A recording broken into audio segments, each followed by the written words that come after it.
Well, what's up, everyone? I want to thank you guys for joining me today. Look, I am so glad that you're here because I have something very, very important that I want to share with you guys.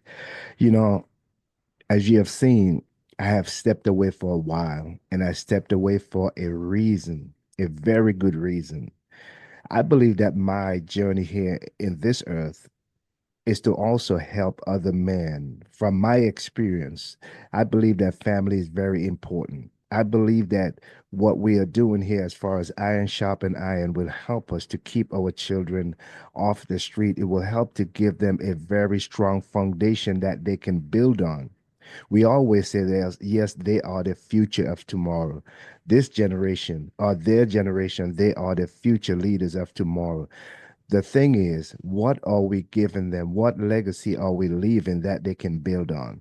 So I believe that my portion here in this earth is to help other men to live a balanced life, to help other men to achieve their goals, to a matter of fact, to encourage them to go after their dreams and their goals, because you cannot push anyone to do anything they don't want to do, and you cannot change anyone. You cannot make anyone do what they don't want to do, but you can encourage them, help them to see the big picture. And when they see the bigger picture and when they begin to see things from a different perspective, it begins to open up their eyes so that they can see and recognize their dreams and their goals and how they want to go about it.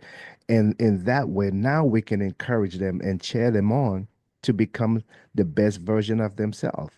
Yes, there's a lot going on in the world today. Yes, there's so much pressure that is placed on both parties, the man and the woman who made up the family, who are the heads of the household.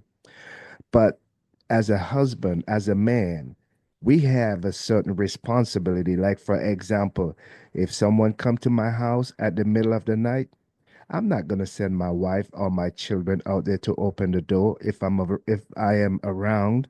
I am going out there myself. I want to be the first partaker. I want to be the protector. I want to be the one who can see what is going on out there. And if there is any danger, I want to be the one who will be there to put out that fire, so to speak. I'm not going to sit back in the chair, in my big chair, I call it, and allow them to go to the door and have someone hurt them. I'm not saying that's going to happen, but I'm just using that as an example of our responsibility as a husband. And also, it is like it's part of our instinct where when a man really love his family, like me, for example, I'm not gonna put them up front and know that something can happen. I want to be up there. I want to take on that responsibility of that protector, of that provider, and step up and go out and see what's going on and say, okay, safe then now you can come on out.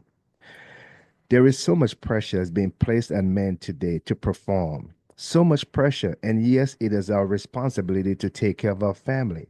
But you got to know one thing. Let me encourage you with something that I myself had to search. While I seek for it, I find it because to me, it was something missing in my life.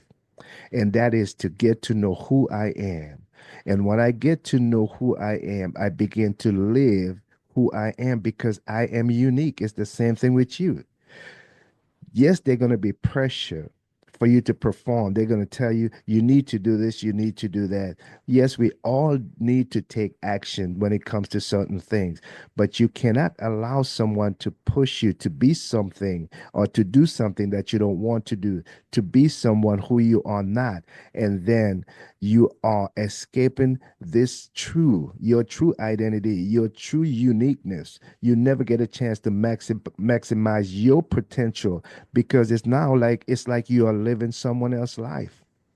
When you get to know who you are, you will understand what you need. You will understand what do you want to do in life, and you will follow those steps to get to that place. Yes, at times we need someone to help us to see the vision. Sometimes we others can see things in ourselves that we ourselves can see in ourselves, but it's like a spark. It's like a battery. The dead battery, when you give it a jump, it recharge, and then it begins to go on its own. The car begins to go on its own because now the battery is charging again. So when you get that spark, It's like your eyes are now being opened and you begin to see things from a different perspective where you now begin to proceed and to follow the road that leads to your dreams and your goals. And as we, men, other men, come alongside you, we begin to cheer you on. And here's another thing, the very important thing that I want you to understand. We are not telling you that you should go home and lord it over your wife and say, hey, I'm the man in this house and you got to do what I said or else I'm walking. No, we are not promoting those kind of behavior at all. I believe when you get to know who you are in a personal way, when you begin to work on yourself, because we all have faults, we all have things in our life that we need to get rid of and things that we need to develop. So when you begin to work on yourself, you begin to see yourself as a good, loving, kind leader, a person, a husband, however you want to put it.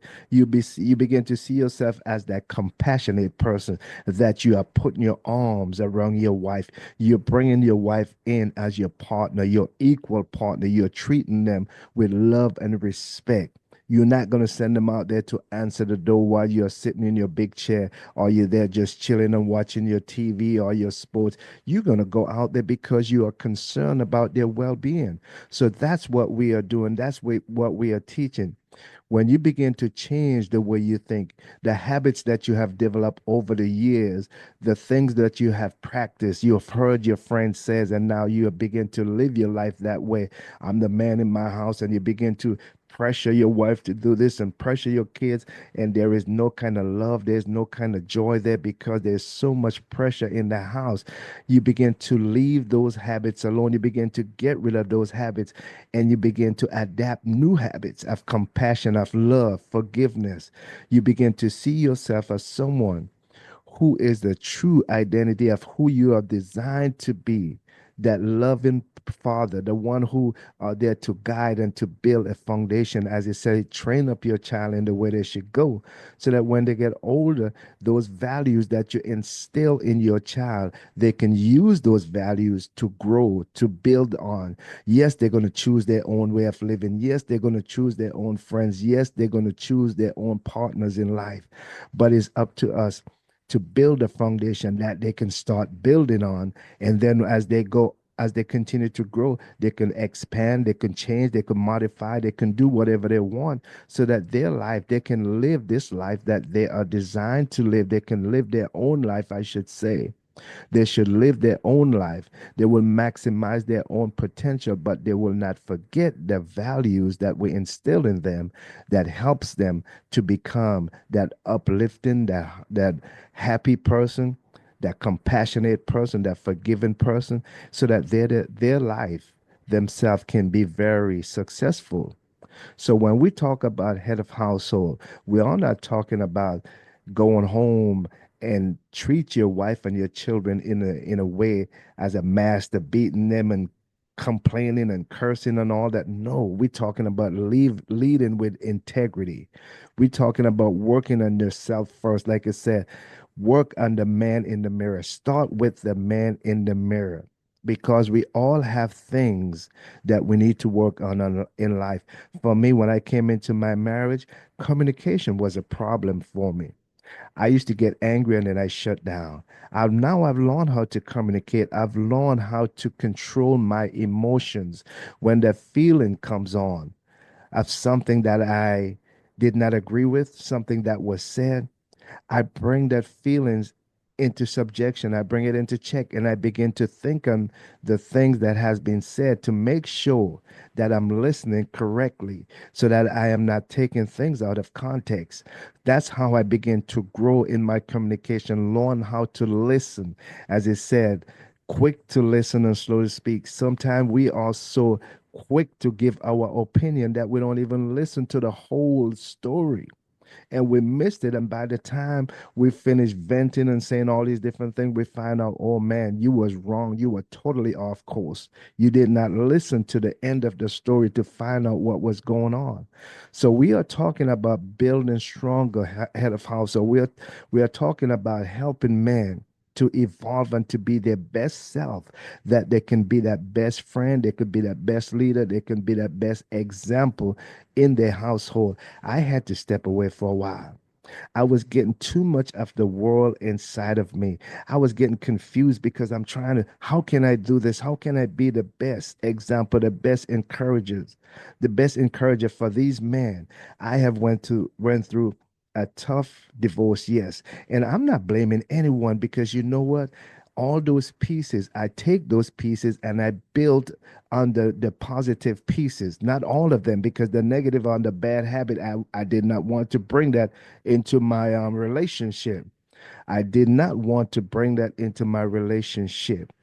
The negative parts, I cut those out. I get rid of those, but the golden pieces that I can use to help build my relationship, to help me to become a better man, I use those. I learn from those mistakes. I learn from the experience. So as I begin to grow, I begin to look back and I begin to see the pressure that a lot of men is under. They are so bound by societal pressure as far as how to perform, the kind of man you should be, to the point that they really never maximize their gift. They never really maximize their potential. They never really live their life because they are pretending and trying to do something that they are not.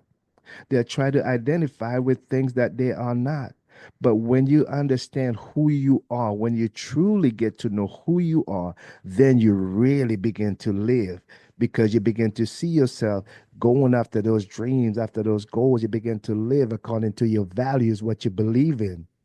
And as you begin to do that and you grow and you want to have a family, then now you can instill these positive morals into your family. And yes, they're going to make mistakes. Yes, they're going to fall. Yes, you're going to be there to pick them up. But guess what? The things that you have taught them, they will never forget because it makes a difference in their life. So again, don't forget to like and subscribe to the. Go over to our YouTube channel at Nelson Robinson Senior HOH and check out all of our YouTube videos there. We are sharing videos that we know that will help you to evolve and to be the best head of household. And also, we are seeking to help you to grow to be the best you. That's why we will be doing some Zoom. We will be doing videos that can help you. And also, it will bring us closer together to encourage one another, to cheer one another on as we take this journey of being the best head of household for not just for ourselves, but for our family and for our community. Again, this is Nelson. I love you guys. Until next time, peace, and we out.